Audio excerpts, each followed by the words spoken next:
Mads har fået en plads hos Intersport.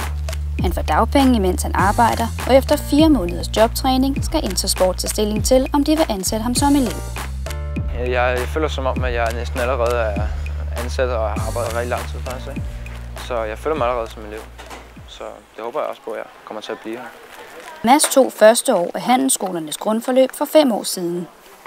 Han ville ud på arbejdsmarkedet, og han fik et job i Superbrugsen, men det var ikke helt, hvad han havde forestillet sig. Det gik ikke så godt. Jeg blev ikke lavet op i så mange ting, synes jeg. Så jeg stoppede det igen. Så søgte jeg ind i forsvar. Og der startede jeg som konstabelelev. Så begyndte jeg så, da jeg blev konstabel, begyndte jeg at kede mig lidt. Og så skulle jeg lige pludselig udsendes.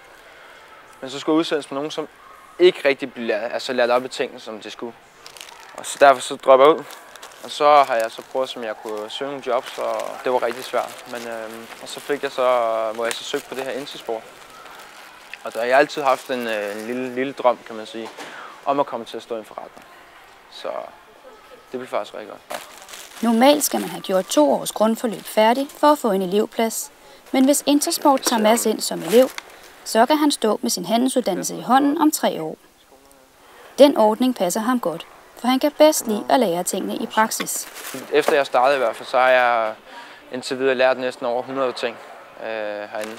Og det er hele tiden nyt. Det er ikke sådan noget, der kommer på arbejde bare samme hele tiden. Det er hele tiden nye ting. For eksempel den nye jakke, der kommer her. Så lærer man noget nyt om den jakke eller et eller andet. Så der er hele tiden noget nyt, man kan lære. Ja, præcis.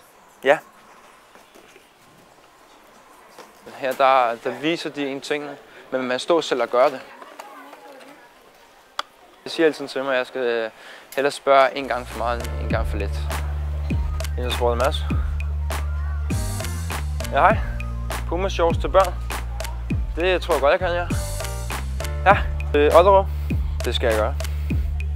Nu glæder Mads sig faktisk til at komme i skole igen. Det er lang tid siden med mig, jeg har siddet på skolebænken, så jeg savner lidt det der med at lære lidt. Jeg kommer ud og bruge lidt sin hjerne. Mads er ikke i tvivl om, at hans fremtid ligger i detailhandlen. Så jeg håber lidt på, at jeg kan blive her måske 3-4 år. Og så måske efter det, hvis de kan tilbyde mig en lederstilling. Hvis jeg ikke kan få en lederstilling, de kan give mig noget, der er godt, så må jeg søge over nogle andre brancher, som måske Fona. Det kan være andre tøjforretninger eller sådan noget. For at håbe på, at man kan måske få en lederstilling. Det er i hvert fald det, jeg gerne vil i hvert fald. Hvis du også har relevant erfaring fra arbejdsmarkedet, kan du få en såkaldt individuel kompetencevurdering, som måske kan gøre din uddannelse lidt kortere.